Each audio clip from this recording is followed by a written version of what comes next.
Following the success of a regular model, PC Master Race and Lian are back again with a compact version of the O11 VISION case, but this time with some mods that are actually quite useful, and in my opinion this model is better than the previous one. Also, the fact that this is a case that only cost $199.99 is another factor why I like it even more. Word from a sponsor and we'll go through all that it has to offer. Looking for affordable Windows or Office keys? Look no further, I got you covered. Head over to scdkey.com, pick your Windows edition, use my discount code LE25 to get a 25% on any Windows or Office products. Once you complete your order, after a few seconds you will receive your code. In Windows, go to Settings, there should be an Activate Windows prompt at the bottom. Click that, enter your code and wait for Windows to finish activation. To check the activation status, use the command prompt with the command slmgr.vbs/xpr and you should receive a notification that the machine is permanently activated. Once again, use code LE25 at scdkey.com. Compared to the regular model, the compact variant is obviously smaller, but honestly not that much. Dimensions now are 447.5 deep, 287.5 wide and 446.4 high. At first glance at the case, you can notice two distinctive features that are not there on the regular model. First, you can see that it comes with a mesh top, so you are able to mount fans or AIOs up top, but it also comes with a glass panel in case you want to swap to it, like I did here. And then there is the back connect motherboard support. But some things are also omitted from the regular model. But first, let's see the case in detail. At the front there is of course the glass panel, it can be removed, it has 4 screws on the side behind the front smaller panel which needs to be taken off obviously if you want to remove the glass panel, and it has 2 thumb screws in the bottom front for easier removal. Again, for PC building it is absolutely not needed to be removed. It is easier if it is removed for super easy access to everything inside, but again doesn't need to be removed. On the front panel there is only a power button, while the front I/O panel is located in the bottom right side. It is not movable like on the regular O11 models. The front panel includes one microphone headphone jack, one USB-C 3.2 Gen 2x2, that's 20 gigabits port, and 2 USB 3.0 ports. The removal of the side tempered glass panel is as easy as it gets. One thumb screw at the back and just pull the panel so it can separate from the pegs it is held by. The glass is 4mm thick, fully transparent on the white model and slightly tinted on the black model. In case you want to remove the front pillar, it is doable for seamless look of course. The case is rigid enough without it, so you need to remove the top panel first, the mesh panel of course, since it comes with one now alongside the glass one, and there is one screw located at the top one and 2 on the side, and off goes the pillar. Inside of the case there are plenty of well thought out things. First, you have the back connect motherboard support, ATX size obviously, or extended ATX regular size in case you use regular boards. ATX size, micro ATX and ITX boards are also supported. The side holes have rubber grommets on them. Also, 8-pin EPS hole is covered completely in case you are using back connect motherboards, but in case of regular board use, just remove the rubber piece to route the cables. There is also this large rubber squared grommet up top, which is actually used to pass the AIO pump block and tubes from the rear chamber to the front one. So you end up with a clean looking build like the one here. I hope you like it, since the case offers this unique feature not yet seen on any other case, to reverse mount an AIO on the back side and pass the tubes in the front chamber. A super awesome feature for literally extra clean builds. This little thingy here is the new GPU anti-sag bracket. It is adjustable from the rear chamber. It has rubber on it and is virtually invisible once the build is completed, and it does the job of supporting the GPU very well. The movement of the bracket is only up or down, but it supports all lengthier cards from 278 up to 408mm in size. The fan support here is mostly limited to 120mm in size everywhere, exception being the top bracket. So the side fan bracket support is limited to 3 120mm fans or 360mm radiator, bottom fan support is limited to 3 120mm fans and 360mm radiators, and here we have a full-length dust filter which is removable from the side. The top bracket can support either 3 120mm fans or 2 140mm fans. This is mainly done because Lian's own HydroShift 360 AIO that requires space for 140mm fans to be properly mounted. But the new AIO tube routing system on this case kind of negates the need for HydroShift AIO. Anyhow, 360mm max support up top for the radiators with maximum thickness of 98mm. At the back side you can mount up to two 120mm fans, and if you mount one 120mm fan, you have slight movement up or down of the said fan. All the fan brackets are also completely removable outside of the case, so you can mount fans directly on it, AIOs, and just put it all together inside the case. The side fan bracket is also reversible, so in one orientation you have up to 36mm of clearance for the fans, and in other orientation you have up to 110mm for the AIO in push-pull combination, for example. The clearances for the GPUs are up to 408mm in length, and in case you want to use air coolers, 167mm is the maximum supported size.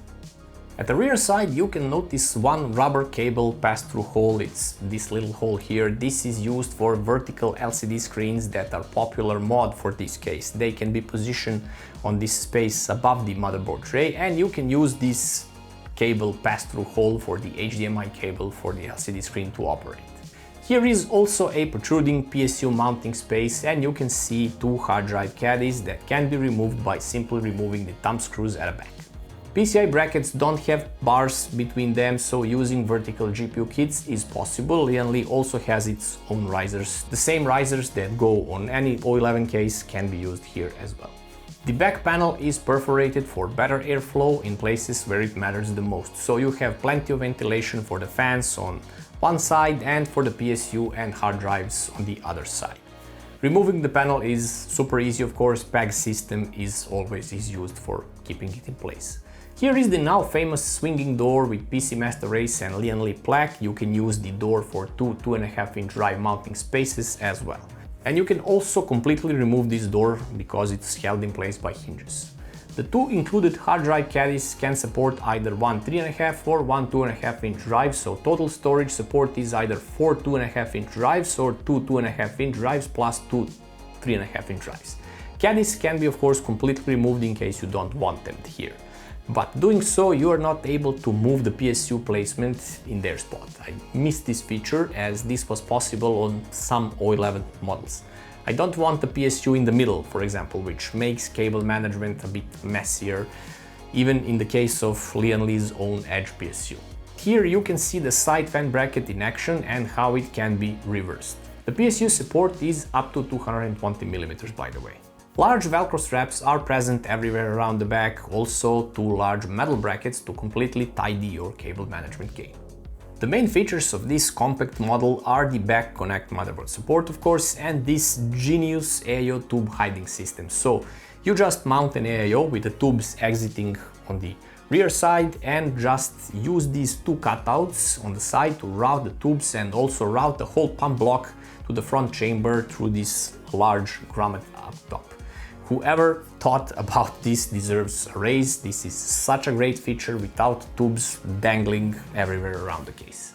And building experience in this case is a joy. Like with every other Lian case, just plan everything ahead and you are golden. I like to mount the fans first, route the AIO without the motherboard in place, and just insert the board at the very last step and just attach the AIO. Personally, here is what I recommend for this case. Side-mounted AIO as an intake. You can install top fans as an exhaust or use the glass panel. That is totally up to you, but obviously you will be getting slightly better temperatures with the top exhaust fans and the mesh panel. The bottom fans are used as an intake and rear fans as an exhaust. I used Intel 12900K here, cooled with Lian Galahad 2 LCD AIO, reverse TL LCD fans on the AIO, regular TL reversed fans actually at the bottom, and regular LCD fans at the back. Idle temperatures are around 30 degrees, light loads around 40 degrees, that's like watching YouTube, listening to music and similar, and while gaming the CPU is in mid-50s, around 55 degrees, and while maxed stressed out it's around 79 degrees. GPU on the other side sees better temperatures, idling around 30 degrees and maxing out games around 53 degrees since it has bottom fans for that fresh air intake to take for.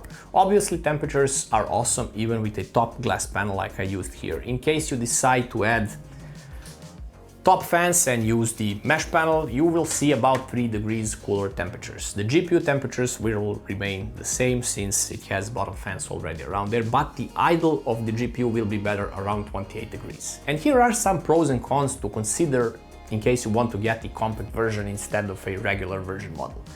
The main takeaways are that there is no longer 140mm fan support on the side nor at the bottom. Personally, I am fine with that decision since 120mm fans can be used everywhere anyway. Secondly, there is no more removable motherboard tray, which did make the PC building process so much easier, and you could move the whole tray up or down to gain more space at the bottom or at the top, for example, which is not the case here anymore. And I don't like the PSU placement either. It would have been better at the bottom rather than the middle position.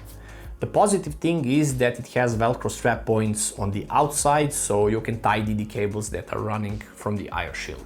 The last thing is obviously the compactish size, but this can also be a neutral thing or a positive thing depending how you perceive this. But the case has more pros rather than cons as I see it. First, there is the support for modern back connect motherboards. Now, the quality of life feature with that cable pass-through hole at the back for LCD screen is actually cool thingy. The AIO pass-through hole is also a genius idea that completely eliminates the mess in the front for a much nicer looking and cleaner build, of course.